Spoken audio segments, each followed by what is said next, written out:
말씀 예레미야서 29장 10절부터 14절입니다.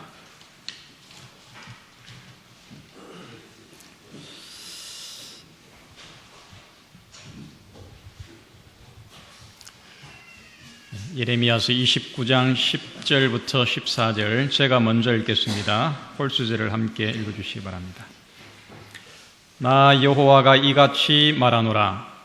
바벨론에서 70년이 차면 내가 너희를 권고하고 나의 선한 말을 너희에게 실행하여 너희를 이곳으로 돌아오게 하리라.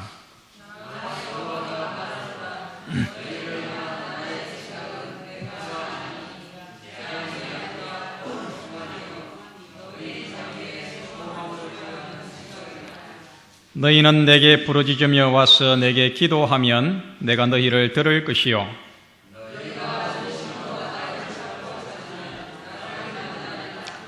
나 여호와가 말하노라. 내가 너희에게 만나지겠고 너희를 포로된 중에서 다시 돌아오게 하되 내가 쫓아보내었던 열방과 모든 곳에서 모아 사로잡혀 떠나게 하던 본 곳으로 돌아오게 하리라.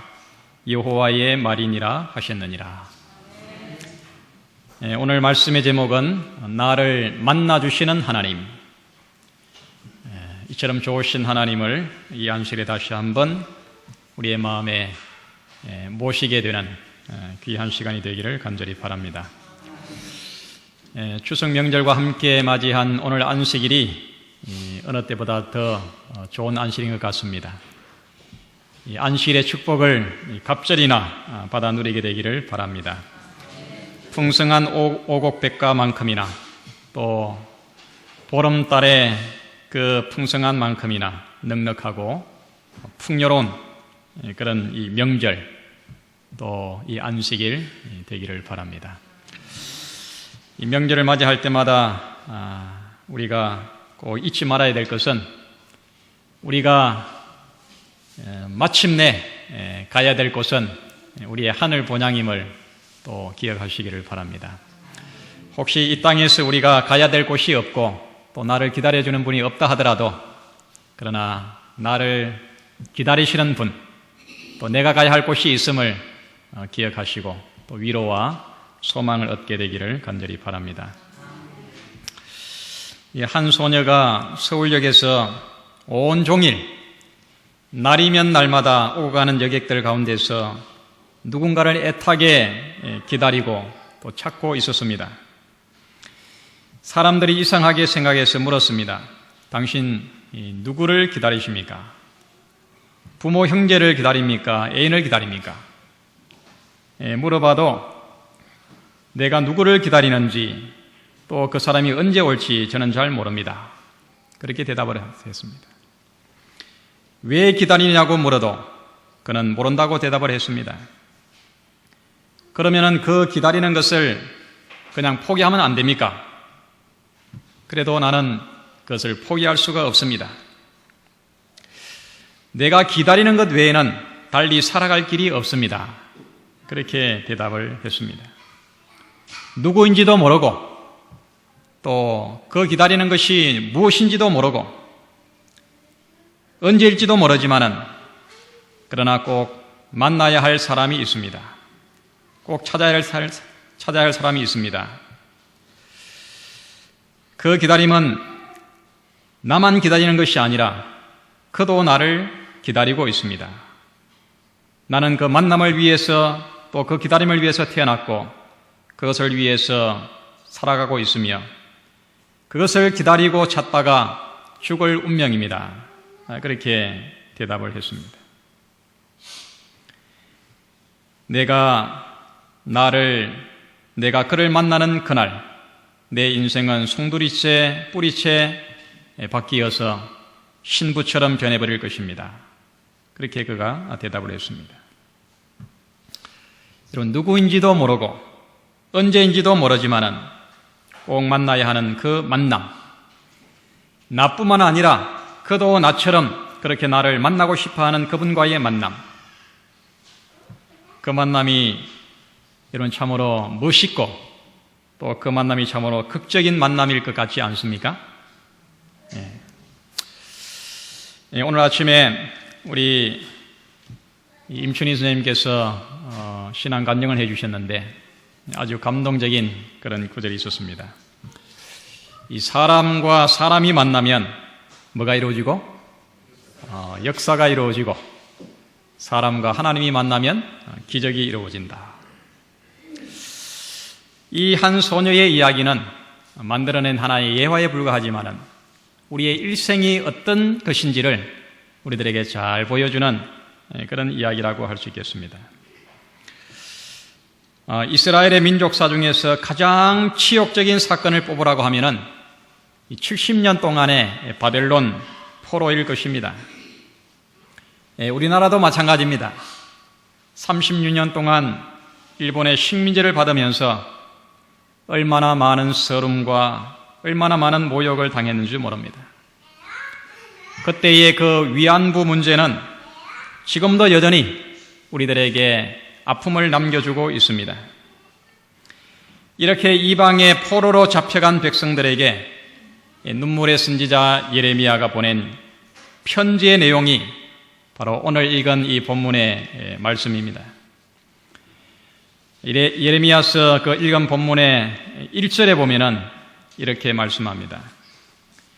선지자 예레미야가 예루살렘에서 이 같은 편지를 느부갓네살이 예루살렘에서 바벨론으로 옮겨간 포로 중 남아있는 장로들과 제사장들과 선지자들과 모든 백성에게 보내었는데, 오늘 읽은 이 본문의 그 내용은 포로로 잡혀가 있는 그들에게 보낸 이 예레미야의 편지가 바로 오늘 이 내용입니다.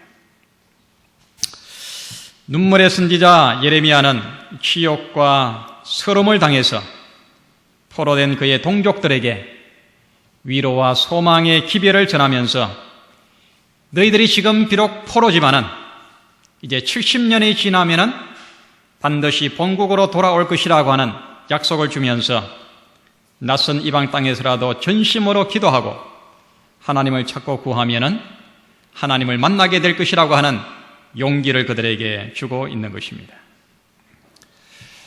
29장 13절로 14절에 너희가 전심으로 나를 찾고 찾으면 나를 만나리라. 나 여호와가 말하노라. 내가 너희에게 만나지겠고. 사랑하는 성도 여러분, 나라가 멸망하는 혼란과 재앙 중에도 하나님의 위로가 얼마나 큰지 모르겠습니다.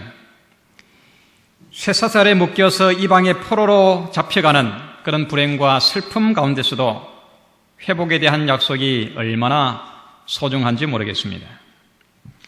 기막힌 운명과 암울한 현실 가운데서도 진실된 기도를 응답하셔서 만나주시겠다고는 하나님의 약속이 얼마나 감사한지 모르겠습니다. 우리가 섬기는 하나님은 어떤 분입니까? 나를 만나주시는 하나님이십니다. 친히 찾아오셔서 내가 있는 바로 그 삶의 현장에서 나를 만나주시는 분이십니다. 어떤 절망과 어떤 좌절 가운데서도 우리를 버리지 아니하시고 격려와 희망과 회복을 이루시는 너무나도 좋으신 하나님을 오늘 이 시간에 다시 한번 만나게 되기를 간절히 바랍니다. 우리의 삶은, 우리의 인생은 만남입니다. 너희가 전심으로 나를 찾고 찾으면 나를 만나리라. 이 만남에는 이 두 종류가 있습니다. 운명적인 만남이 있고 선택적인 만남이 있습니다. 부모와 자식 간의 만남은 운명적인 만남입니다. 내가 선택할 수 없는 것입니다. 이 국가와의 만남도 마찬가지입니다. 내가 선택할 수 없습니다. 운명적인 만남입니다. 내가 북한에 태어나지 않은 것, 이 아프리카의 그 가난한 나라에 태어나지 않고 이 대한민국에 태어난 것은 참으로 놀라운 축복이 아닐 수가 없습니다. 반면에 우리가 친구를 만나고 스승을 만나고 이성을 만나고 일생의 배우자를 만나는 것은 선택적입니다. 이 만남에 의해서 우리의 일생이 꼴지어지게 되는 것입니다. 특별히 일생을 함께할 배우자와의 만남은 참으로 중요합니다. 그 만남의 일생의 행복과 불행, 성공과 실패, 영원한 운명이 어느 정도 좌우되는 것입니다. 여러분은 지금까지 어떤 만남을 경험하며 살아오셨습니까? 여기에 한 사람이 있습니다.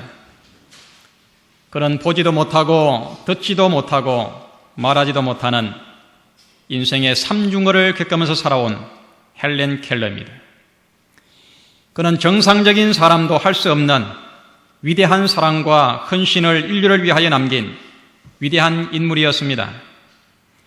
그는 어려운 장애 가운데서도 많은 책을 저술하고 세계 곳곳을 다니면서 일생을 농아와 맹인들을 도와주면서 그들에게 희망을 심어주는 일을 위해서 그의 삶을 바쳤고, 그는 임종시에 이렇게 고백을 했습니다. 참으로 나의 생은 너무나도 아름다웠다. 그렇게 고백하면서 삶을 마친 그 헬렌 켈러의 삶을 그렇게 아름답게 만들 수 있었던 것도 바로 만남 때문이었습니다. 만약에 이 헬렌 켈러에게 있어서 이 설리번이라고 하는 스승과의 만남이 없었다고 하면은 오늘날 우리가 알고 있는 이 헬렌 켈러의 삶이 만들어질 수가 없었을 것입니다. 그가 어릴 때에 그는 너무나도 난폭하고 그의 정신질환이 너무나도 심해서 이 독방에 보스턴 그 지하 병동에 격리 수용되어 있었습니다. 사람들이 다가오면 그는 괴성을 지르고 사납게 공격을 퍼부었습니다. 의사들도 회복 불가능이라는 진단을 내렸습니다. 소녀의 부모도 더 이상 딸에게 미련을 갖지 않고 더 이상 병원에 면회를 오지 않았습니다. 그러면서 너는 차라리 이 땅에 태어나지 않았으면 좋았을 텐데, 그렇게 하면서 완전히 희망을 포기했습니다. 소녀가 온종일 독방에 혼자 지내고 있을 때에 은퇴한 간호사가 그 소녀에게 찾아왔습니다. 그리고 사랑을 쏟기 시작을 했습니다. 그래도 이 소녀는 그 사랑을 받아주지를 않았습니다. 먹을 것을 집어 던져버리고 욕설을 퍼붓고 침묵으로 일관했습니다. 그러나 이 늙은 간호사는 그에게 사랑과 관심과 또 동정을 멈추지 않았습니다. 6개월 동안 끊임없는 관심을 그에게 보여주었습니다. 결국 간호사의 그 지극한 사랑이 이 딱딱하게 차디차게 얼어붙은 그 소녀의 마음을 움직였습니다. 소녀는 마음문을 열고 그 사랑을 받아들였습니다. 그리고 정신질환에서 깨끗이 해방되어서 그는 정상적으로 그의 삶이 회복이 되었습니다. 그리고 그의 남은 생애를 그가 받은 사랑을 실천하고 나누어주는 그런 아름다운 봉사의 삶을 살게 된 것입니다. 헬렌 켈러에게 있어서는 설리번과의 만남이 그의 운명을 바꾸어 놓았던 것입니다. 여러분, 만남이 중요합니까? 만남은 참으로 위대한 것입니다. 이 독일의 훌륭한 그런 신학자였던 이 칼 바르트는 그의 신학을 정립하면서 이 만남의 신학이라고 하는 것을 그가 주장을 했습니다. 신학은 만남이다. 인간과 하나님의 만남에서 하나님의 말씀이 우리에게 전달이 되고 그 하나님과의 진실된 만남을 통하여 사람은 누구나 영적인 그런 아름다운 삶을 살 수 있다고 하는 것이 바로 그의 신학의 그 핵심이었습니다. 사랑하는 성도 여러분, 우리의 삶은 만남입니다. 무엇보다도 하나님과의 만남을 우리는 경험을 해야 합니다. 만유를 지으신 조물주 하나님, 신중의 참신이시요 내 생명의 근원이신 하나님을 우리는 개인적으로 만나야 합니다. 우리는 이 만남을 위해서 태어났고 이 만남을 위해서 살다가 죽을 숙명적인 존재인 것입니다. 그분과의 만남이 내 운명을 좌우하는 것입니다. 그런데 이 하나님과의 이 만남은 내가 하나님을 만나는 것이 아니고 나를 만나주시는 하나님이신 것입니다. 하나님은 나를 만나주시는 분입니다. 예레미야 29장 14절 우리가 읽은 것처럼 나 여호와가 말하노라 내가 너희에게 만나시겠고. 내가 하나님을 만나는가? 하나님이 나를 만나주시는가? 이것은 참으로 어려운 질문입니다. 여러분은 스스로 하나님을 찾고 노력하여 하나님을 만났습니까? 아니면 하나님이 나를 찾아오셔서 나를 만나주심으로 내가 하나님을 만나게 되었습니까? 어느 쪽입니까? 전자입니까? 후자입니까? 내가 하나님을 만난 것 같습니까? 아니면 하나님이 나를 만나주신 것 같습니까? 진짜입니까?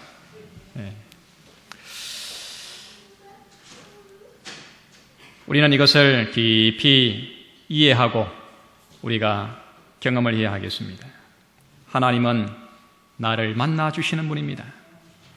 하나님이 나에게 오셔서 나를 만나주시지 않았다고 하면 우리는 영영토록 하나님을 만날 수 없는 그런 존재들입니다.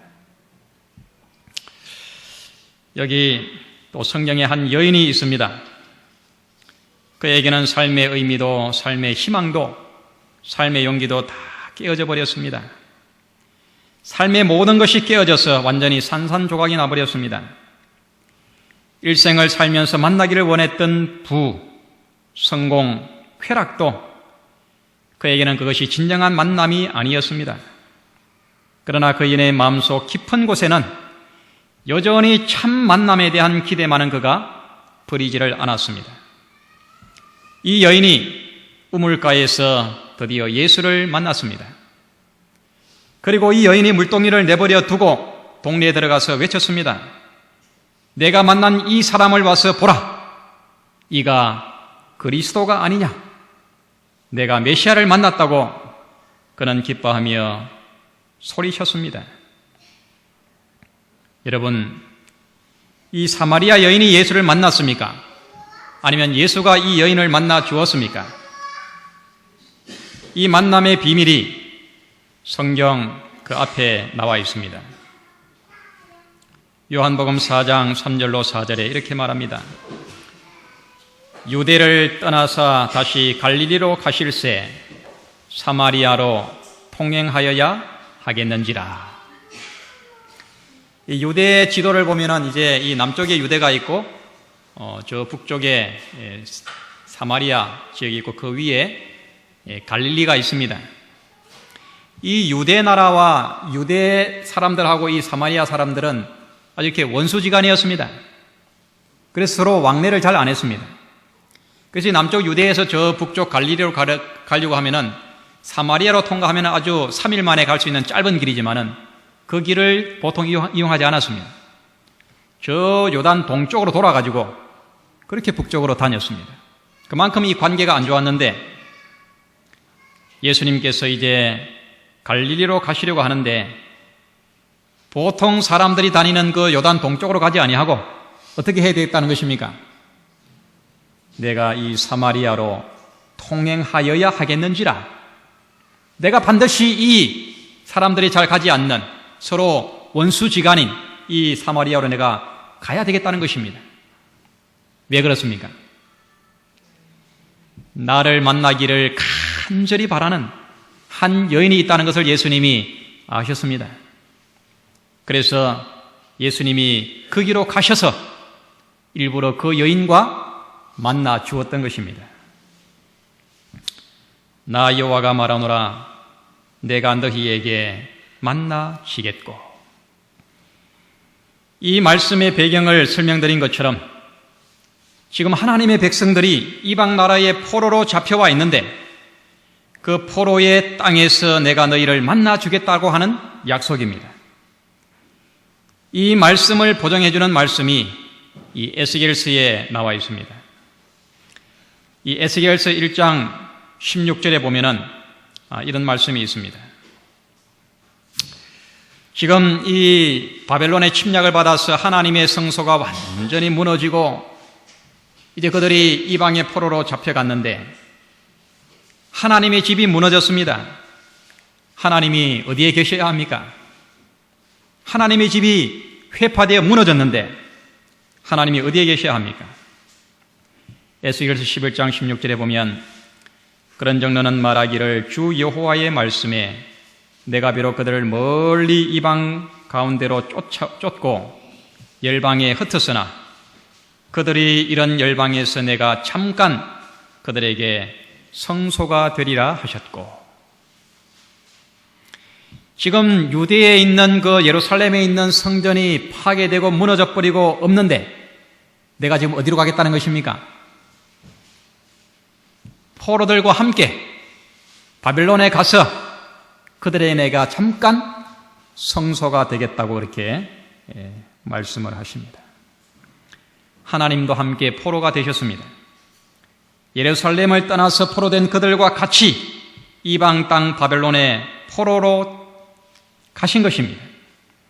그리고 바로 그 이방 땅에서도 잠깐 성소가 되어 그들과 같이 계시겠다고 하는 약속인 것입니다. 그것에서도 내가 너희를 만나 주겠다고 하는 약속인 것입니다. 참으로 얼마나 위대한 약속이요, 얼마나 위대한 보정인지 모르겠습니다.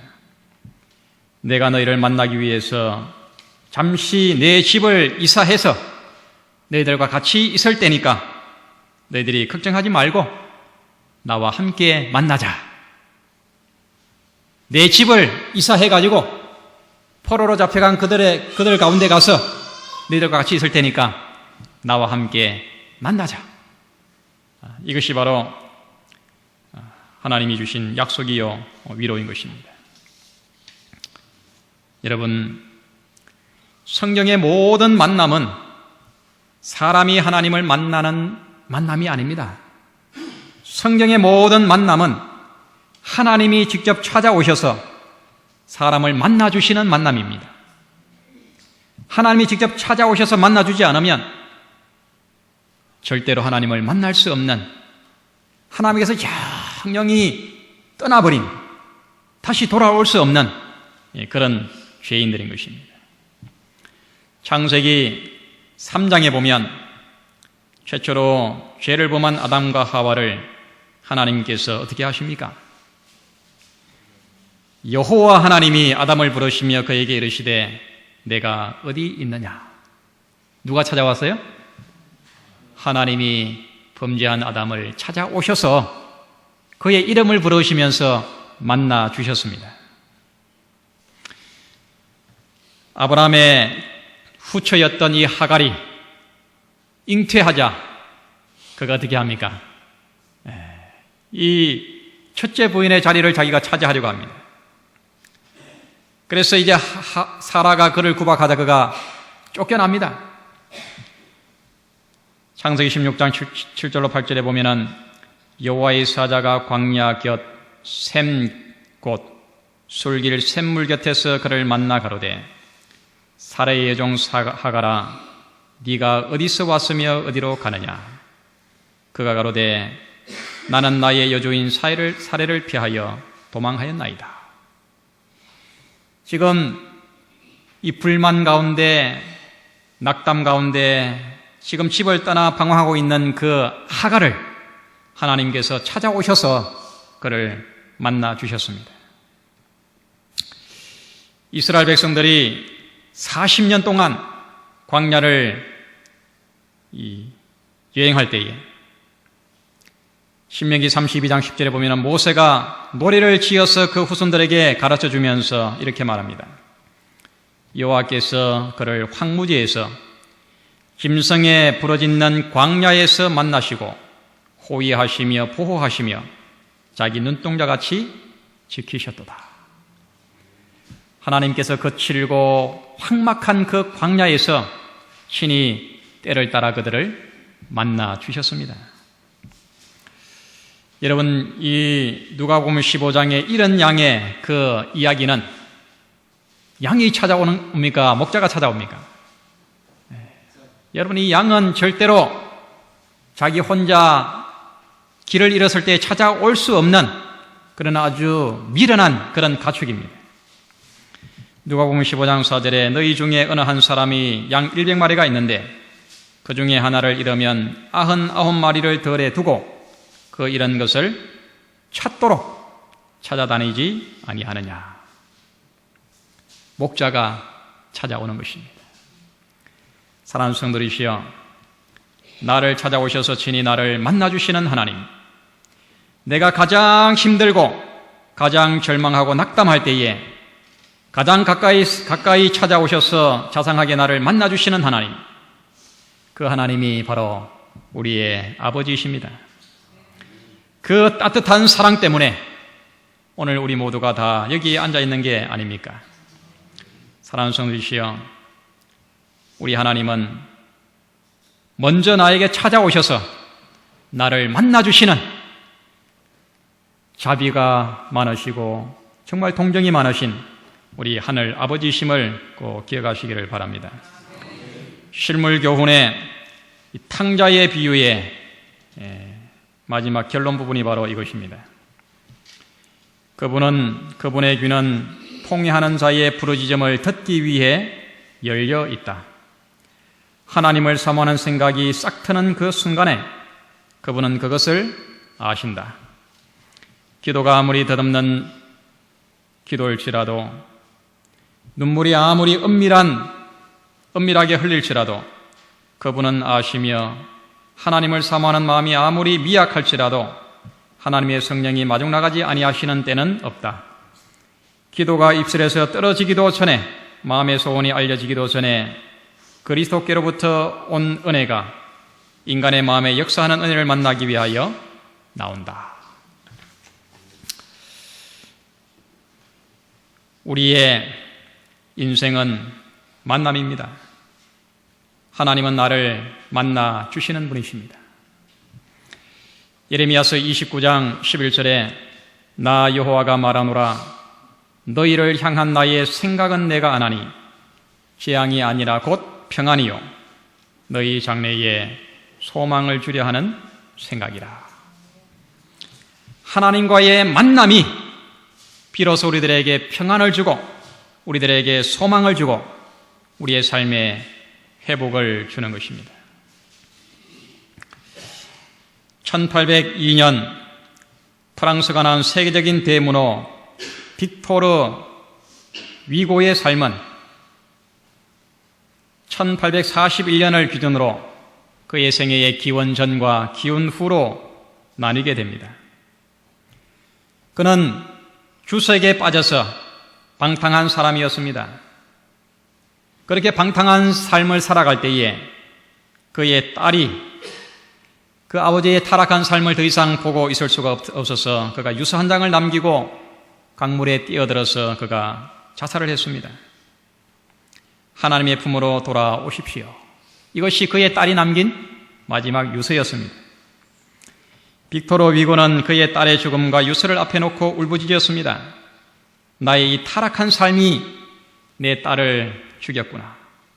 내가 이제는 하나님의 품으로 돌아가리라. 그 후에 그는 회개하고 하나님 품으로 돌아와서 그의 남은 생애를 가나안 나라에 들어가서 봉사하면서 그가 말년에는 프랑스 국민으로부터 가장 존경받는 그런 인물이 되었습니다. 20년 후에 불후의 명작 무정을 집필하게 되었습니다. 방탕한 사람에서 존경받는 인물로 변한 그 빅토르 위고가 이렇게 고백을 했습니다. 하나님을 만난 순간부터 내 인생이 달라졌다. 이 진리는 사랑하는 딸의 생명을 주고 산 것이다. 예수님과의 만남이 그의 생애의 기원 전과 기원 후로 나뉘게 된 결정적인 계기가 되었습니다. 사랑하는 성도들이시여, 예수님께서 이렇게 말씀하십니다. 요한복음 12장 32절에 내가 땅에서 들리면 모든 사람을 내게로 이끌겠노라. 십자가 위에서 우리 주님이 부르고 계십니다. 내가 십자가 위에서 너를 위해서 죽을 만큼 내가 사랑하였노라고 두 팔을 벌리면서 애절하게 우리를 부르십니다. 돌아오라고 지금도 부르고 계십니다. 내가 너를 만나기를 얼마나 원하는지 아니. 주저 말고 지치 말고 어서 돌아오라고 지금도 애써하고 계십니다. 이처럼 좋으신 하나님, 나를 사랑으로 만나주시고 나에게 구원을 주시고 내 인생의 건강과 행복을 풍성히 안겨주시기 위하여 지금도 기다리고 계시는 그 하나님께 우리의 삶을 맡기시기를 바랍니다. 그 하나님을 진실로 만나는 삶의 체험적인 경험을 통하여 우리의 생애가 평안이 있고 또 소망이 있고 잃어버린 하늘의 모든 것들을 풍성하게 회복하는 그런 복된 믿음의 생애가 되기를 간절히 바랍니다.